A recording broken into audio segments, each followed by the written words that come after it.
Students, hello students, I am doctor Neelam Sharma and आज हम discuss करेंगे यूजीसी नेट एजुकेशन 2022 के प्रश्न पत्रों का हल डिस्कशन करेंगे और हल भी करेंगे उनको। तो 12 क्वेश्चन तक तो स्टूडेंट्स पहले सेशन में हो गए थे, जब हम पहले सेशन कर रहे थे उसमें हो गए थे, और 12 से आगे का हम कर रहे हैं, क्वेश्चन पढ़ रहे हैं। NCT was establish for which of the following objective. Students, 4 option हैं: universalisation of education, uniting the teachers of India, increasing focus on research in teacher education, development of teacher education system. तो NCT को क्यों establish किया गया था, किस उद्देश्य के लिए एस्टेब्लिश किया गया था? तो स्टूडेंट, जैसे कि हम लोग सब जानते ही हैं कि NCT national council of teacher, NCTE national council of teacher education, teacher education लिखा हुआ है, तो टीचर एजुकेशन के लिए ही बनाई गई काउंसिल है। तो ये किस लिए बनाई गई थी? ये शिक्षक शिक्षा प्रणाली में नियोजित और समन्वित विकास को प्राप्त करना है।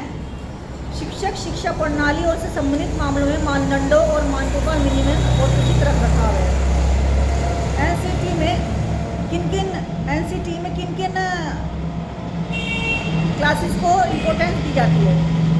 पूर्व प्राथमिक, प्राथमिक, माध्यमिक, उच्च माध्यमिक चरणों, अनौपचारिक शिक्षा, अंशकालिक शिक्षा, व्यस्त शिक्षा, दूरस्थ शिक्षा पाठ्यक्रमों में पढ़ाने के लिए व्यक्तियों के अनुसंधान और प्रशिक्षण सहित शिक्षक शिक्षा कार्यक्रम के सभी पहलुओं को शामिल किया जाता है। तो स्टूडेंट्स, ये तो उसका एक्सप्लेनेशन हो गया शिक्षक शिक्षा का क्या होती है। अब आपके सामने 4 ऑप्शन हैं। यूनिवर्सलाइजेशन ऑफ एजुकेशन पहला ऑप्शन उद्देश्य में, सेकंड ऑप्शन है uniting the teachers of India, increasing focus on research in teacher education, development of teacher education system. तो स्टूडेंट्स, इन चारों में से 4th ऑप्शन सही है, development of teacher education system. उसके लिए डेवलपमेंट करने के लिए मतलब ये जो है उनके शिक्षा प्रणाली और संबंधी मामलों, मानदंडों, मानकों, क्या स्टैंडर्ड हैं, क्या उनके नॉर्म्स हैं, उनके उचित रखरखाव, टीचर एजुकेशन को देने के लिए हमें क्या करना चाहिए। बीएड में हम टीचर एजुकेशन देते हैं तो उनके लिए क्या होना चाहिए? उनके मानदंड होते हैं ना कि ये जिन्होंने कर लिया वही कर सकते हैं। नई शिक्षा नीति के तहत कुछ और अमेंडमेंट हुए हैं, तो इसी तरीके से। अब नेक्स्ट क्वेश्चन है 14th question. Inquiry training model was given by इसके द्वारा अन्वेषी प्रशिक्षण प्रतिमान निम्नलिखित में से किसके द्वारा प्रदान किया था? तो ये किया था रिचर्ड सचमैन ने किया था। ये एक अमेरिकन विद्वान हैं, इनके द्वारा उपयोग किया गया था। उनके अनुसार यदि लोगों को अकेला छोड़ दिया जाता है तो जांच एक तरीका है जिससे लोग सीखते हैं। सुचमैन के अनुसार जांच एक प्राकृतिक तरीका है। जैसे मनुष्य अपने पर्यावरण के बारे में, जैसे हम एक उदाहरण ले लेते हैं, यदि हम किसी व्यक्ति को एक जंगल में छोड़ दें अकेला, अब अकेला जंगल में छोड़ दें, इसके पास आसपास आबादी तो है नहीं, अकेला छोड़ दें, जंगल में छोड़ दिया तो उसके आसपास लोग तो है नहीं। अब वो क्या करेगा? अब वो पेड़ पौधे जानवर इन सब चीज़ों को देखेगा। तो इंक्वायरी ट्रेनिंग मॉडल हो गया ना, तो इंक्वायरी करेगा कि ये जो है, ये शेर है, ये पौधा है, ये जंगल है, ये तो वो वहाँ इंक्वायरी करता है कि कौन क्या चीज़ है। जैसे कि एक पल के लिए छोटे बच्चे के बारे में सोचिए, जैसे खेल यार्ड में छोड़ दिया जाए वस्तुओं का पता लगाने के लिए, तो बच्चा क्या करता है? चीज़ों को छुएगा, तोड़ेगा, फिर उनको असेंबल करेगा एक जगह। तो क्या होता है कि इंक्वायरी ट्रेनिंग मॉडल है कि बच्चा इंक्वायरी भी कर रहा है कि कैसे टूट गई ये चीज़, कैसे टूट गई, इसको कैसे जोड़ना है। तो एक मेथड है इंक्वायरी ट्रेनिंग मॉडल। तो जो है बच्चा इससे भी सीखता है। नेक्स्ट क्वेश्चन है 15, which one of the following is true about reflective teaching. अब ये है कि 4 ऑप्शन दिए गए हैं कि 4 ऑप्शंस में से सही ऑप्शन कौन सा है। तो 4 ऑप्शन कौन से हैं? टीचिंग वाया लेक्चर मेथड, या तो टीचिंग मेथड कह लीजिए, लेक्चर मेथड कह लीजिए, cycling process of thinking about thinking, या फिर कह लीजिए process of thinking about researches, या कह लीजिए नंबर 8 ऑप्शन है प्रोसेस ऑफ टीचिंग, प्रवचन प्रक्रिया। तो आप जानते हैं कि रिफ्लेक्टिव जो लेवल ऑफ टीचिंग है, रिफ्लेक्टिव टीचिंग जो होती है वो क्या होती है? वो रिफ्लेक्टिव टीचिंग जो होती है मेमोरी और अंडरस्टैंडिंग से एक कदम आगे होती है। मेमोरी और अंडरस्टैंडिंग लेवल से एक कदम आगे होती है। कैसे? कि जब हम किसी विषय पर चिंतन करते हैं, तो चिंतन करेंगे तो हम उसकी प्रोस एंड कॉन्स के बारे में भी जानेंगे ना, कि उस तरह जानेंगे। चिंतन की चक्रीय प्रक्रिया को चिंतनशील शिक्षण के रूप में जाना जाता है। जैसे कि हम कह सकते हैं कि जैसे कि टीचर के रूप में, जब टीचर को पढ़ाना है क्लास में और बच्चों को रिफ्लेक्टिव लेवल किस तरह का पढ़ाना है, तो क्या करेगा कि अपने शिक्षण को कैसे एनालिसिस करेगा, चिंतन कैसे करेगा कि मुझे क्या पढ़ाना था, क्या पढ़ाना है, किस तरीके से उसमें मुझे अमेंडमेंट करना है, कौन सी विधियाँ मेथड्स यूज़ करने हैं, कौन से तरीके यूज़ करने हैं, क्या मुझे इसमें मतलब जो है वो जो हम उसमें मॉडल्स यूज़ करते हैं, क्या हम इसमें क्या नाम है कोई सुंदर चित्र दिखाना है, बच्चे का चिंतन कैसे मतलब हम उसको अपग्रेड करें चिंतन को। तो इस तरीके से क्या है कि क्या किया जा रहा है, छात्र कितनी अच्छी तरह से सीख रहे हैं। आप इस तरीके से आप जो है विश्लेषण करके सिखाया जाता है। इसमें चक्रीय जो रिफ्लेक्टिव जो टीचिंग होती है वो चक्रीय होती है कि आप एक जगह से शुरू होते हैं, एक जगह शुरू हुए कि क्या आपने पहले देखा कि क्या पढ़ाना है, और फिर उसके बाद में आप देखेंगे कि उसको पढ़ाने के लिए आपको कितने तरीके के मेथड्स, टेक्निक्स, स्ट्रेटेजीज अपनानी पड़ती हैं कि बच्चा उस तक अपने आप ही उसकी थिंकिंग को इतना डेवलप कर दिया जाए कि बच्चा उस चिंतन स्तर तक यानी उस उत्तर तक पहुंच जाए। इसे कहते हैं चिंतन स्तर या रिफ्लेक्टिव टीचिंग इसको कहते हैं। अकॉर्डिंग टू NS 16 क्वेश्चन है, according to NSFTE 2009 which of the following is not recommended for teacher education. कि NCFTE 2009 national curriculum framework of teacher education, इसकी फुल फॉर्म है कि which of the following not recommended, note, इसको अच्छी से ध्यानपूर्वक पढ़ना नेट के स्टूडेंट्स, इसको आप जरूर ध्यान रखना कि जहाँ नोट लिखा, ये जो नोट ओनली, ये जो बड़े महत्वपूर्ण शब्द होते हैं, नोट ओनली, नोट भी कहीं नोट आ जाता है, कहीं ओनली आ जाता है, तो ये बहुत महत्वपूर्ण शब्द है। रिकमेंडेड फॉर टीचर एजुकेशन, तो ये किस तरह से हो सकता है? यानी कि 4 ऑप्शन है, आप बताइए कि कौन सा टीचर एजुकेशन का रिकमेंडेड नहीं है, बताया नहीं गया है। इन चारों में से 4 है, 3 ऑप्शन सही हैं और 1 ऑप्शन गलत है। तो कौन सा गलत है? सबसे पहला है to critically examine school curriculum syllabi and textbook, विद्यालय पाठ्यचर्या, पाठ्यवस्तु, पाठ्यपुस्तक का आलोचनात्मक परीक्षण। To help prospective teacher to engage with field experience for construction of knowledge, सही है। To teach learner only, NET के स्टूडेंट्स इस बात का खास ध्यान रखना कि जहाँ ओनली आता है अधिकतर का ऑप्शन गलत ही होता है। Only through theories to understand psycho social attributes.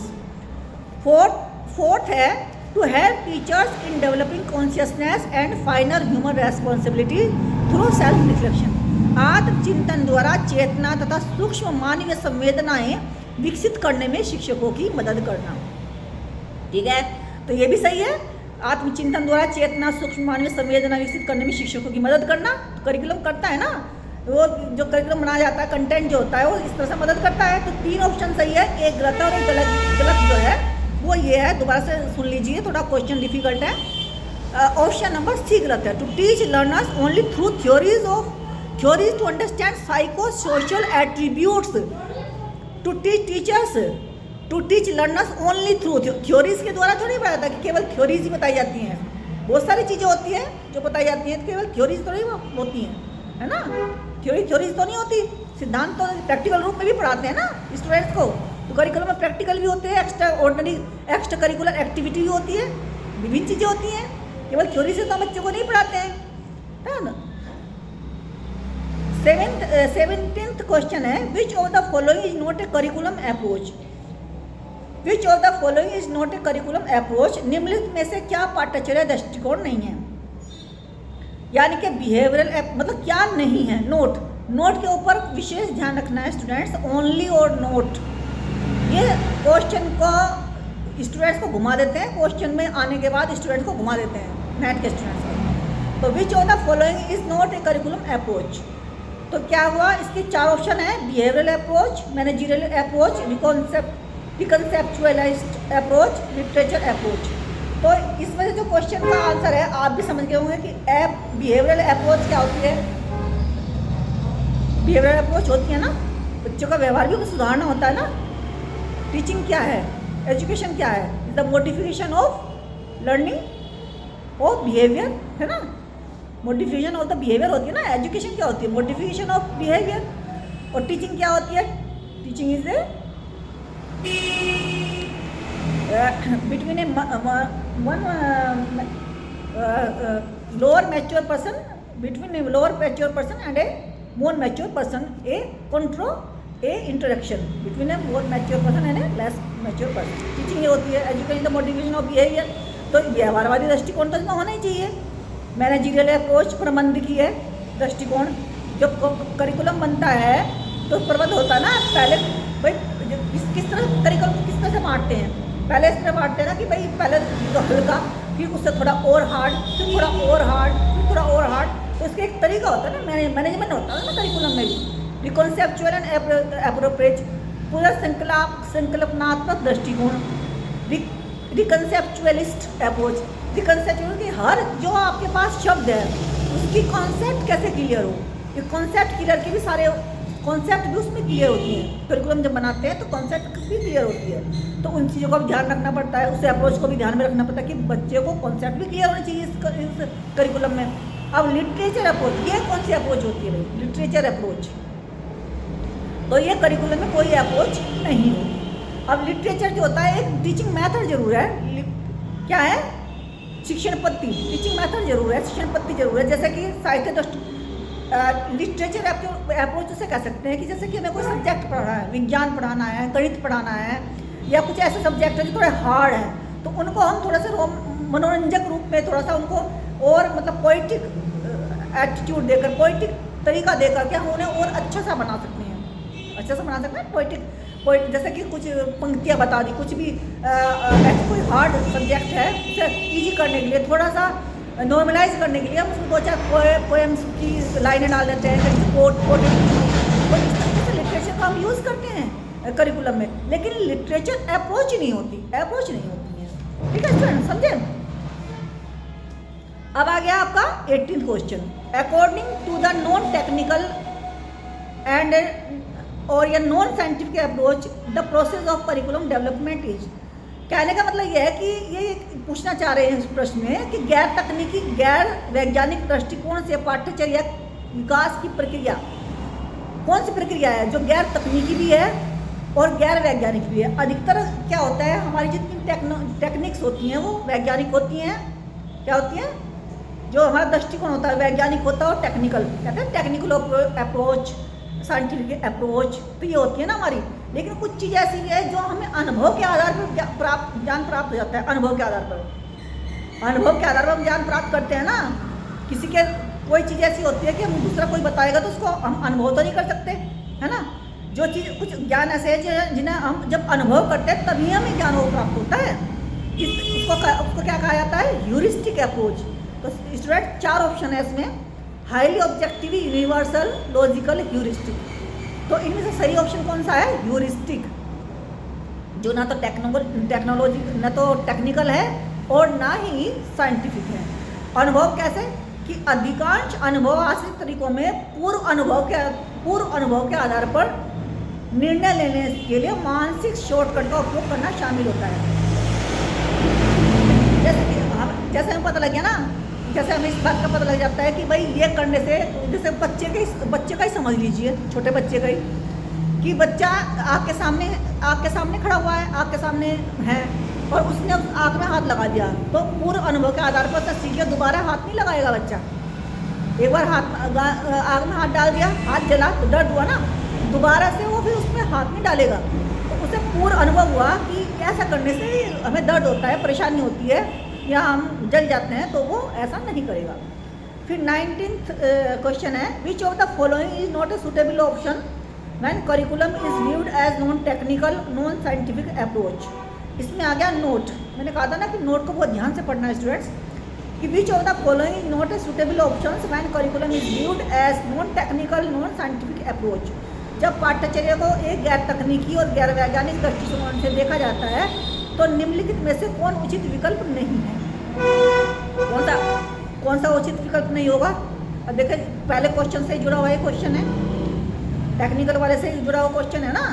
तो जैसे curriculum is viewed as quality activity, तो नोट का मतलब क्या है? इसमें जो है 4 ऑप्शन दिए गए हैं। Curriculum is viewed as quality activities.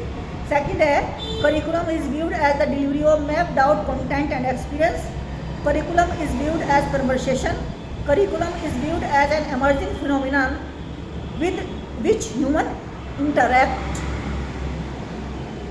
आप चारों ऑप्शन देखिए, पढ़िए, चारों क्वेश्चन अच्छे से पढ़िए इस बुक में। और चारों क्वेश्चन में आपको दिखाई दे रहा होगा कि एक ऑप्शन ऐसा है कि जो गलत है, जो नहीं है, जो नॉन टेक्निकल और टेक्निकल नहीं है ना। नॉट सुटेबल ऑप्शन मैंने व्यूड एज नॉन टेक्निकल और नॉन साइंटिफिक अप्रोच। ठीक है, तो वो कौन सा है? Curriculum is viewed as the delivery of mapped out content and experience, यानी कि ये वस्तु पूर्व अनुभव और पाठ्यचर्या का पूर्व नियोजित विषय वस्तु और अनुभव के हस्तांतरण के रूप में देखा जाता है। ये नहीं है, ठीक है। नॉन टेक्निकल और नॉन साइंटिफिक ये नहीं है। Not suitable option man curriculum viewed as non technical. जब हम किसी करिकुलम को ऐसे देखेंगे नॉन टेक्निकल नॉन साइंटिफिक, तो सुटेबल कौन सा नहीं, क्योंकि इसमें दिया गया है मैप्ड आउट कंटेंट, किसी चीज़ का नक्शा बनाना। तो ये क्या हो गया? जब हम किसी चीज़ को पूर्व नियोजित करते हैं तो साइंटिफिक मेथड आ जाता है ना, इस वजह से ये ऑप्शन गलत है। 20th question number students, curriculum design conceptualising the curriculum and arrange its major component as. पाठ्यचर्या रूपरेखा पाठ्यचर्या को संकलित करती है और उसके प्रमुख तत्वों को निम्न प्रकार से व्यवस्थित करती है। कैसे करती है व्यवस्थित? पाठ्यक्रम design conceptualise the curriculum and arrange its major components as. कैसे करते हैं? कोई भी चीज़ किसी भी चीज़ का हमें डिज़ाइन बनाना है तो हमें 4 मेजर चीज़ें तो फॉलो करनी होती हैं। वो कौन कौन सी होती हैं? ऑब्जेक्टिव, किसी भी चीज़ की विषय वस्तु क्या कर रहे हैं, फिर लर्निंग एक्सपीरियंस हम उसमें डालते हैं, फिर इवेल्यूएशन करते हैं। तो 4 चीज़ें होती हैं ना, तो इसमें 4 ऑप्शन है। ऑप्शन में objective, content, learning experience and evaluation, पहला ऑप्शन। दूसरा option material, learning experience, pedagogy and examination, दूसरा ऑप्शन। तीसरा ऑप्शन है student, teacher, syllabus and evaluation. चौथा ऑप्शन है family, school, work place and record. तो स्टूडेंट, चारों ऑप्शंस में से आप देखिए कि कौन सा सही है। एक सेकेंड आपको देती हूँ, इसमें ऑप्शन कौन सा सही होना चाहिए? पहला ऑप्शन सही होना चाहिए, ऑब्जेक्टिव्स, कंटेंट। और किसी भी चीज़ का हम सबसे पहले उद्देश्य, फिर हम उसका कंटेंट बनाते हैं, फिर लर्निंग एक्सपीरियंस डालते हैं उसमें, और फिर उसका इवेल्यूएशन करते हैं बच्चे ने कहाँ तक सीखा। यह किसी भी करिकुलम डिज़ाइन के हमें 4 एस्पेक्ट को ध्यान में रखना होता है। जब भी हम किसी करिकुलम डिज़ाइन को कंसेप्चुलाइज करते हैं तो हम ये 4 मेजर कंपोनेंट्स हैं जिनका हम, इनके तत्व नहीं, चारों कंपोनेंट्स हैं जिनका हमें ध्यान रखना होता है। 21 क्वेश्चन है स्टूडेंट्स,